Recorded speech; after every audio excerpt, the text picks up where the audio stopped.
एतानि पराशुभ यद्भद्रं तन्न आशुभ। ओम शांति शांति शांति।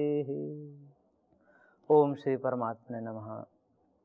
न्याय दर्शन के चौथे अध्याय के दूसरे आह्निक के बाह्यार्थ भंग निराकरण प्रकरण पर हम विचार कर रहे थे। यह प्रकरण अंतिम की ओर पर चल रहा है। बौद्धों का मत है कि ये जो बाहरी जगत है आभास है, स्वप्न की भांति मिथ्या है। ये जो प्रतीति है वो भ्रम है, यानी कि प्रतीति में जो प्रतीयमान वस्तु है वह सत्य न होकर के अभाव रूप है, असद रूप है। उसके लिए विभिन्न प्रकार के पक्ष प्रतिपक्ष के द्वारा बातें की गई। उसी क्रम में सूत्र संख्या 35 में महर्षि सूत्रकार ने एक बात कही कि मिथ्योपलब्धि विनाशः तत्वज्ञानात् स्वप्न विषयाभिमान प्रणाशवत प्रतिबोधे, कि ये जो मिथ्या ज्ञान आप कह रहे हो कि मिथ्या है, जगत क्या है? मिथ्या है। तो जगत का ज्ञान मिथ्या है या जगत मिथ्या है, ये जो कहा जा रहा है उसमें यह प्रसंग महर्षि उठाते हैं कि जगत मिथ्या है या जगत का ज्ञान मिथ्या है। क्योंकि यह चीजें हमें प्रतीत हो रही है। प्रतीत हो रही है इसका क्या मतलब? कि वो हमारे ज्ञान में आ रही है। और ज्ञान विषय किसका है? आत्मा का विषय है। ज्ञान होता है हमें अंदर, तो ज्ञान अंदर होता है और वस्तु बाहर होती है। प्रतीति अंदर होती है हमारे और वस्तु बाहर होती है। यानी कि प्रतीति को हम ज्ञान कहते हैं, वह प्रतीति मिथ्या ज्ञान उसको कहिए, जिसको भ्रम कहते हैं स्वप्न की भांति। तो जगत को स्वप्न की भांति यदि भ्रम कहेंगे तो जगत का ज्ञान भ्रम होगा। यानी कि जगत में हम जो इंद्रियार्थ सन्निकर्ष के द्वारा हम देख रहे हैं वो भ्रम हो सकता है। यानी कि वो ज्ञान भ्रम होता है, वस्तु पर कोई असर नहीं पड़ता है। जैसे सर्प में रस्सी का भ्रम हो रहा है या रस्सी में सर्प का भ्रम हो रहा है, तो वहां पर भ्रम का तात्पर्य ज्ञान से है। और ज्ञान में ही वो सर्प दिख रहा है, वस्तु तत्व से उसको कोई लेना देना नहीं है। यदि रस्सी में सांप दिख रहा है तो वहां पर न सांप का कोई लेना देना है न कोई रस्सी का लेना देना है। रस्सी अपने स्वरूप में है, सांप कहीं अपने स्वरूप में है। बस हमें क्या हो रहा है? हमें एक ज्ञान के द्वारा भ्रम हो रहा है। यानी कि वस्तु और इंद्रिय के बीच में जो सन्निकर्ष बन रहा है और उसके माध्यम से आत्मा तक जो प्रतीति हमें पहुंच पा रही है, उसमें कहीं ना कहीं बिगुड़ता है, कहीं ना कहीं दोष है। क्योंकि वस्तु का यथार्थ रूप यदि हमें नहीं दिख रहा है, इसका क्या मतलब है? कि कहीं ना कहीं दोष है। पहला दोष कहाँ हो सकता है? इंद्रियार्थ सन्निकर्ष में दोष हो सकता है। वह दोष ये हो सकता है कि प्रकाश की मंदता आदि हो, प्रकाश मंद हो, तो उस मंद प्रकाश के कारण वस्तु ठीक ठीक नहीं दिख पा रही हो, इस कारण से रस्सी में भ्रम हो रहा हो। पहला कारण ये हो सकता है। प्रकाश यदि सही है, वस्तु का और इंद्रियों के बीच की जो दूरी है वो भी ठीक हो, फिर भी वस्तु यदि हमें नहीं दिखाई दे रही है, कोई भ्रम हो रहा है, तो उसका कारण ये हो सकता है कि इंद्रिय में हमारा दोष हो, रतौंधी आदि का हम शिकार हो, आंखों में कोई दोष हो, कानों में कोई दोष हो, तो वह चीजें ठीक ठीक गृहित नहीं हो पाती। जैसे एक कर्णापाटव दोष होता है, जिसमें व्यक्ति को कहता व्यक्ति कुछ और है तो वो सुनता कुछ और है। जैसे उसको कहा जाए योग करो तो उसको सुनाई देगा भोग करो, क्योंकि शब्द की साम्यता रहती है। तो कर्णपाटव दोष में व्यक्ति थोड़ा ऊंचा सुनता है, या कई लोगों को स्वाभाविक एक दोष होता है, कहो कुछ कान सही रहता है परंतु स्वभाववश या जैसे कहो।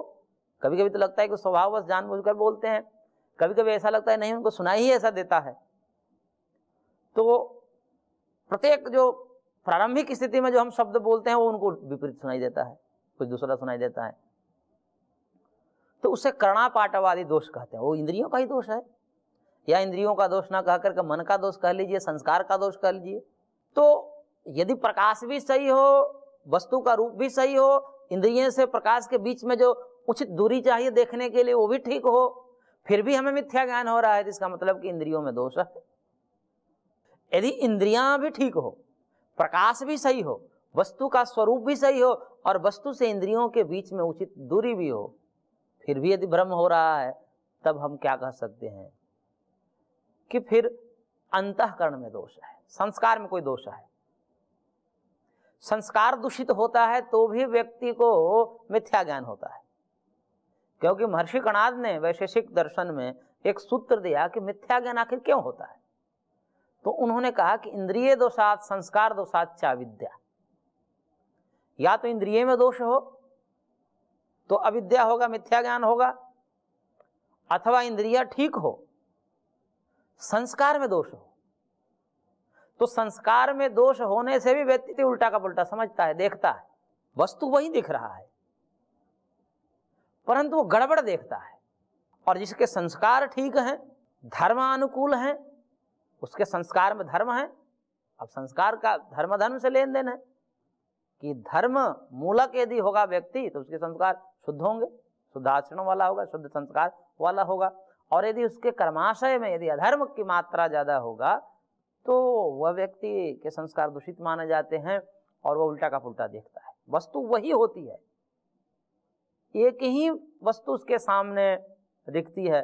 धन एक वस्तु है, लोभी व्यक्ति उसको अपना कल्याण का साधन समझता है और उसे प्राप्त करने का प्रयत्न करता है, परंतु वही साधु व्यक्ति के लिए पराया धन मिट्टी के ढेले के समान रहता है, वो उससे अपना विनाश समझता है।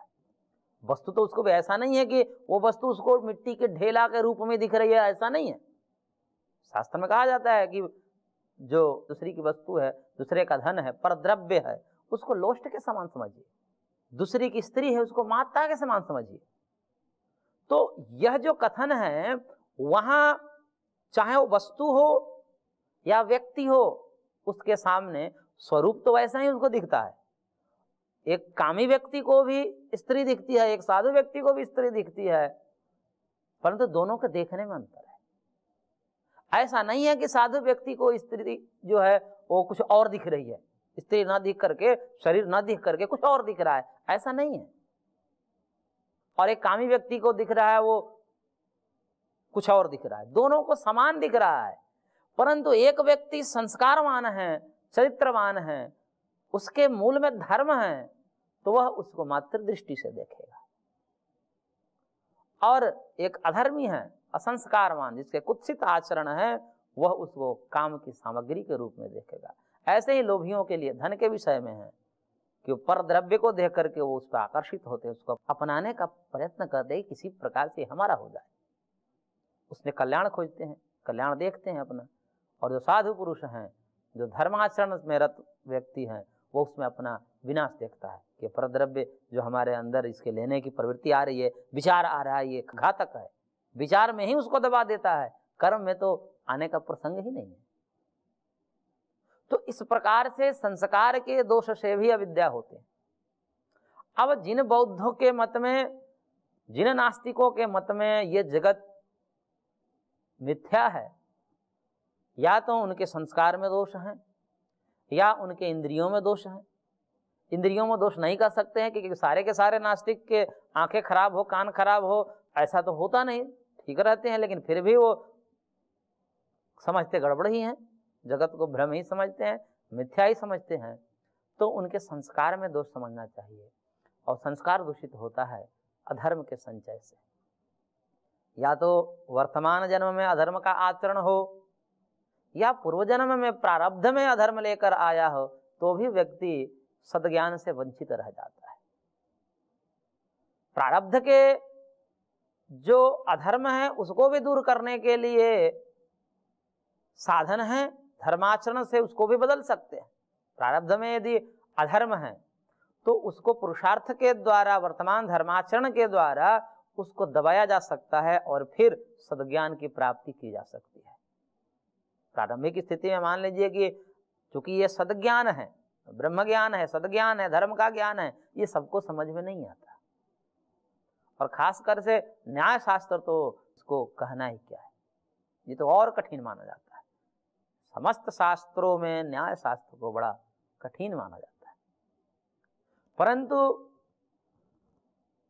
परमात्मा की कृपा से, गुरुओं की अनुकंपा से शास्त्र की बात भी समझ में आने लगती है। कठिन से कठिन शास्त्र भी समझ में आने लगते हैं। वो तभी आने लगते हैं, गुरुओं की कृपा और भगवान की कृपा तभी हो पाती है जब वह व्यक्ति धर्म में प्रतिष्ठित होता है, धर्म का आचरण करता है। अधर्म का आचरण करते जाए और वो कहे कि हमें सब समझ में आ जाए, हो ही नहीं सकता।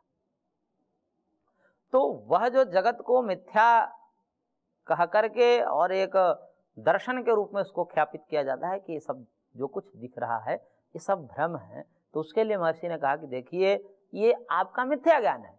इसको आप ऐसे समझिए कि मिथ्या ज्ञान है, जगत का ज्ञान क्या है? मिथ्या ज्ञान है। तो देखिए ज्ञान और ज्ञेय, ज्ञान और ज्ञेय दो वस्तु होती है। ज्ञान, ज्ञेय, ज्ञाता, वो तीन त्रिपुटी समझिए, क्योंकि ज्ञाता और ज्ञेय के बीच में एक ज्ञान होता है, माध्यम होता है। जैसे प्रमाता, प्रमेय और प्रमाण, ये शास्त्र के त्रिपुटी है। प्रमेय का मतलब वो जो वस्तु जानने वाली है। प्रमेय क्या? हमारे सामने जो भी ये वस्तुएं हैं जो हम जान रहे हैं या जो जानने योग्य है, जो आंखों के द्वारा, कानों के द्वारा, नाकों के द्वारा जो अनुभव में आ रही हो, वो सब प्रमेय है और हम जानने वाले हैं, प्रमाता हैं। और ये इंद्रियार्थ सन्निकर्ष रूपी प्रमाण है। तो प्रमाण जो है प्रमेय और प्रमाता को जोड़ता है और प्रमाता के अंदर एक ज्ञान उत्पन्न होता है जिसे प्रमिति कहते हैं कि यह घट है, यह पट है, यह जल है, यह अग्नि है। इस प्रकार का ज्ञान जो अंततः इंद्रियार्थ सन्निकर्ष के बाद उत्पन्न हुआ उसको क्या कहते हैं? प्रमिति कहते हैं। और प्रमिति प्रमाता में होती है। प्रमाता शब्द ही प्रमिति से बना है, तो उसे प्रमा भी कहते हैं, प्रमिति भी कहते हैं। तो प्रमा का मतलब ज्ञान, और ज्ञान होता है आत्मा में, लेकिन वह ज्ञान किस प्रकार से होता है? इंद्रियार्थ सन्निकर्ष से होता है, इंद्रिय और अर्थ के सन्निकर्ष से। अर्थ क्या हो गया? आलंबन हो गया। यानी कि कोई भी ज्ञान उत्पन्न हो रहा है वो आलंबन से रहित नहीं हो सकता है, चाहे वो मिथ्या ज्ञान ही क्यों ना हो, चाहे वो रस्सी में सांप का ही भ्रम क्यों ना हो, लेकिन होगा वो किसी आलंबन से ही। वो आलंबन क्या है? रस्सी का आलंबन है। तो रस्सी रूपी आलंबन से प्रमाता में सांप रूपी ज्ञान उत्पन्न होता है। और यह जो मिथ्या ज्ञान है यह भ्रम है, न कि वो जो वस्तु है वो भ्रम है। वस्तु तो अपने स्वरूप में प्रतिष्ठित है, उसमें तो कोई भ्रम का संदेह नहीं। भ्रम का संबंध ज्ञाता से है, प्रमाता से है, कोई ज्ञानवान से है।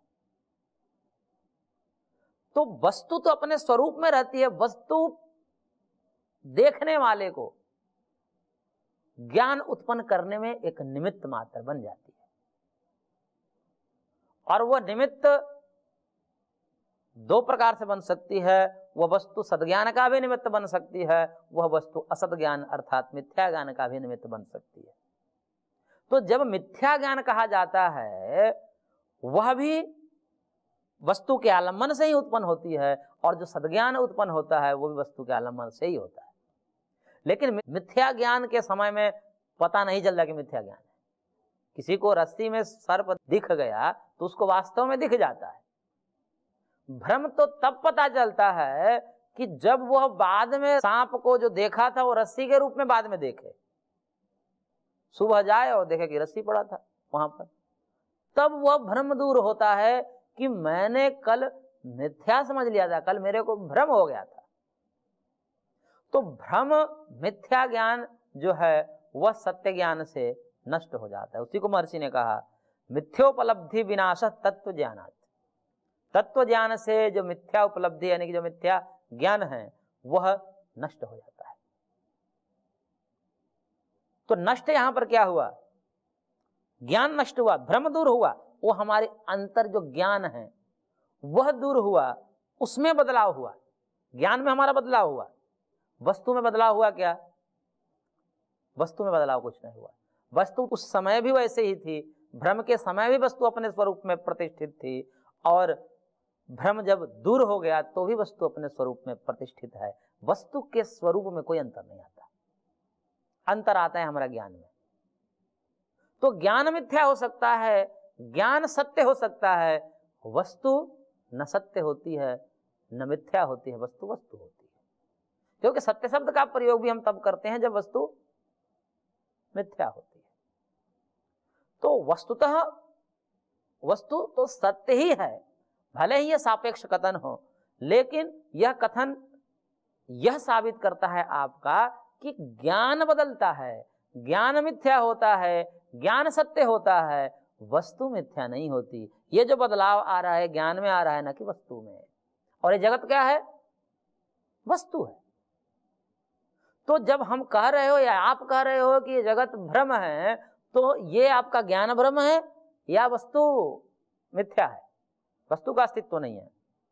तो अंततः यही कहा जाता है कि ये जो ज्ञान है वो भ्रम है। आपके अंदर जो चल रहा है ये भले भी मिथ्या हो सकता है, लेकिन वस्तु तो अपने स्वरूप में प्रतिष्ठित है।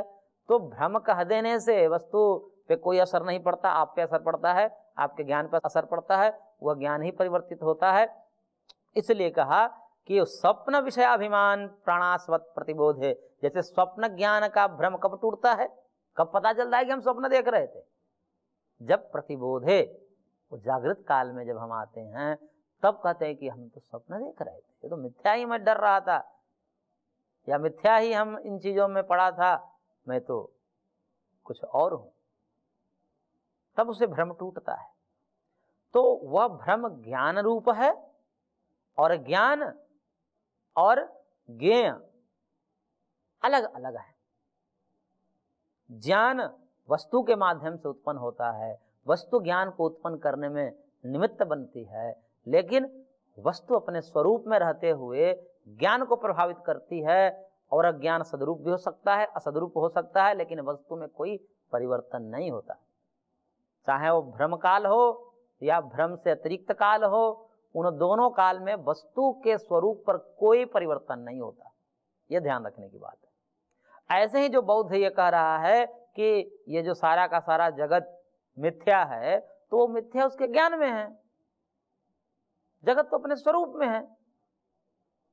हम जो कह रहे हैं कि जगत सत्य है, तो ये भी हमारा ज्ञान है।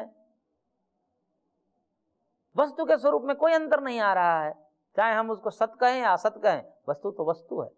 वस्तु वो जो वस्तु का स्वरूप है, उसको लेकर के जब विचार करते हैं तब कहते हैं कि वस्तु की वास्तविक सत्ता है, उसको आप नकार नहीं सकते। क्योंकि यदि ये भ्रम ज्ञान उत्पन्न हो रहा है, यदि आप कह रहे हो आपके अंदर ये ज्ञान उत्पन्न हो रहा है कि ये जगत भ्रम है, तो ये ज्ञान किस आलम्बन से उत्पन्न हुआ? क्योंकि कोई भी ज्ञान बिना आलम्बन का उत्पन्न नहीं हो सकता, चाहे वो भ्रम ही क्यों ना। यदि आप भ्रम कह रहे हो, जैसे रस्सी में सांप का भ्रम होता है, तो वो इंद्रियार्थ सन्निकर्ष कहाँ बनता है? किसी पदार्थ पर बनता है। आंख तो किसी चीज को देखती है, तब जाकर के वो भ्रम पैदा होता है। यदि मान लीजिए वो वस्तु ही नहीं है, क्योंकि बौद्ध के मत में तो कोई वस्तु ही नहीं है। यदि कोई वस्तु ही नहीं है तो इंद्रियार्थ सन्निकर्ष नहीं होगा, और इंद्रियार्थ सन्निकर्ष नहीं होगा तो उसको मिथ्या ज्ञान कैसे हो सकता है? मिथ्या ज्ञान हो ही नहीं सकता। मिथ्या ज्ञान के लिए भी वस्तु का आलम्बन चाहिए। तो इसलिए यदि मिथ्या ज्ञान कह रहे हो तो इसका मतलब है कि आप वस्तु की सत्ता को स्वीकार कर रहे हो। क्योंकि मिथ्या ज्ञान हो या सद्ज्ञान हो, दोनों उत्पन्न होता है वस्तु से, वस्तु का आलम्बन चाहिए। तो आपके मिथ्या ज्ञान कहने से, जगत के भ्रम कहने से ही सत्तात्मक वस्तु सिद्ध हो जाती है, वस्तु का अभाव नहीं है, अपितु वस्तु है, यह बात सिद्ध होती है। अब किस प्रकार से होते हैं उसके लिए और महर्षि कह रहे हैं सूत्र संख्या 36 में, करें कि बुद्धिस्सैवं निमित्त सद्भावोपलम्भात्, कि ये जो आपकी बुद्धि उत्पन्न हो रही है, कौन सी बुद्धि? मिथ्या बुद्धि, मिथ्या ज्ञान। तो ये जो बुद्धि इस प्रकार से उत्पन्न हो रही है कि जगत भ्रम है, किसी भी पदार्थ की सत्ता नहीं है, इस प्रकार की जो बुद्धि उत्पन्न हो रही है वह भी निमित्त सद्भावोपलम्भात्, कोई निमित्त, कोई आलम्बन, और भी आलम्बन सद्भाव होना चाहिए, सदरूप होना चाहिए, पदार्थ रूप में होना चाहिए, असद रूप में नहीं होना चाहिए। मान लीजिए कि रस्सी को मानोगे तभी तो रस्सी में सर्प का भ्रम होगा। रस्सी की सत्ता ही यदि नहीं होगी तो भ्रम होगा कभी? तो यदि कोई पदार्थ है ही नहीं इस जगत में तो भ्रम आपको क्यों हो रहा है? भ्रम होना ही नहीं चाहिए। तो इसलिए आपको भ्रम हो रहा है, इसका मतलब कि भ्रम होने के भी कोई वस्तु है, किसी कारण से हो रहा है, उसको आपको स्वीकार करना पड़ेगा। इसलिए मिथ्या बुद्धि के रूप में भी उसके निमित्त की सत्ता को स्वीकार आपको करना पड़ेगा। किस प्रकार से करना पड़ेगा? तो उसके लिए कह रहे हैं सूत्र संख्या 37 में कि तत्व प्रधान भेदाच मिथ्या बुद्धि द्वै विध्येपत्ति। कह रहे हैं कि दो प्रकार से मिथ्या बुद्धि उत्पन्न होती है। तत्व प्रधान भेदात, एक तत्व होता है, एक प्रधान होता है। तत्व का मतलब यथार्थ, और प्रधान का मतलब वो जो आरोप है, जो अध्यस्त वस्तु है, जिसमें आपको भ्रम हो रहा है कि ये वस्तु ये न होकर के ये है, उसको यहाँ पर प्रधान शब्द से कहा गया है। जैसे रस्सी हो गई तत्व, और रस्सी में जो सांप का भ्रम हो रहा है, वो सांप जो हो गया वहां प्रधान हो जाएगा। तो तत्व और प्रधान के भेद से प्रधान को ही कहीं कहीं अध्यस्त कह दिया जाता है। तो तत्व में प्रधान आरोपित होता है, यानी कि रस्सी में सर्प अध्यस्त होता है। अध्यस्त का मतलब तो सांप आकर उसमें बैठ नहीं जाता है, बुद्धि से किसी मिथ्या ज्ञान के कारण, किसी भी प्रकार से प्रमाद के कारण, या जो भी कारण हो वहां पर, वो कारण वहां पर खोजने पर मिल जाता है कि भ्रम का क्या कारण था, वहां खोजने पर मिल जाता है। तो जो भी कारण था, उस कारण के चलते वहां पर ज्ञान के द्वारा, पदार्थ नहीं आता है वहां पर, सर्प उछल करके रस्सी में आकर बैठता नहीं है, ज्ञान के माध्यम से भी उस साधर में जो है, रस्सी में और सर्प में समानता है, उस समानता को देख करके विशेष वहां पर कुछ दिख नहीं रहा है कि वास्तव में ये रस्सी है या सांप ही है। इस प्रकार की विशेषता कभी कभी नहीं दिखती है। बारीकी से उसको विलग विलग न करने के कारण और देखने में, निर्णय लेने में प्रमाद जब हो जाता है, तब वहां पर रस्सी में सांप का भ्रम हो जा रहा है। तो सांप का जो ज्ञान है वहां पर प्रधान है, और रस्सी जो है वहां पर तत्व है। तत्व और प्रधान के भेद से ही ये मिथ्या ज्ञान उत्पन्न होता है। रस्सी का ज्ञान है आपको, सामने जो वस्तु है वो तत्व हो गई, और जो आपको मिथ्या ज्ञान हो रहा है वो प्रधान हो गई। यानी कि तत्व और प्रधान ये जब तक से दो नहीं होंगे, वो दो किस रूप में होना चाहिए? सदरूप में होना चाहिए। भ्रम हो रहा है तो आपको कहीं ना कहीं सांप दिखा है, वास्तव में सत्य में यहां पर भ्रम हो रहा है। रस्सी में सांप भले ही भ्रम हो रहा है, लेकिन कहीं ना कहीं हमने सांप को देखा है, और जहां पर सांप में सांप को देखा है वो यथार्थ है, लेकिन यहां पर वो तत्व हो जाता है, गौण हो जाता है रस्सी में, इसलिए उसको प्रधान शब्द से कहा है। तो तत्व और प्रधान के भेद से मिथ्या ज्ञान उत्पन्न होता है। इसलिए द्वै विध्येपत्ति ही, दो प्रकार से मिथ्या बुद्धि उत्पन्न होती है यहाँ पर, तत्व और प्रधान के भेद से। और ये तत्व और प्रधान जो है, यानी कि रस्सी का ज्ञान और सांप का ज्ञान जो है, वो कहीं ना कहीं सत्य है, सदरूप है, वो अभाव नहीं है। यदि अभाव होता तो न आपको रस्सी में सांप कहते, न सांप में रस्सी कहते, आपको भ्रम ही नहीं हो सकता। आपने सांप देखा ही नहीं, सांप है ही नहीं इस दुनिया में, तो कभी सांप का भ्रम होगा? नहीं हो सकता। और वस्तु सामने नहीं कोई पड़ी हुई है, तो उसमें इंद्रियार्थ सन्निकर्ष के कोई आलम्बन न होने के कारण भ्रम नहीं हो सकता। तो भ्रम भी सदरूप ही होता है, सत्तात्मक वस्तु के आलम्बन से ही होता है। तत्व और प्रधान के भेद से ही मिथ्या ज्ञान उत्पन्न हो सकता है। इसलिए जगत में कोई पदार्थ है ही नहीं, ऐसा नहीं कर सकते। जगत भले ही भ्रम आप कह रहे हो, लेकिन आपके भ्रम कहने से ही वस्तु की सत्ता सिद्ध हो रही है। इसलिए जगत अभाव नहीं है, स्वप्न नहीं है, जगत यथार्थ है, जगत सत्य है। तो इस प्रकार से महर्षि ने यहाँ पर सिद्ध किया। आज की कक्षा को हम यहीं पर विराम देते हैं, शेष अगले अंक में। ओम।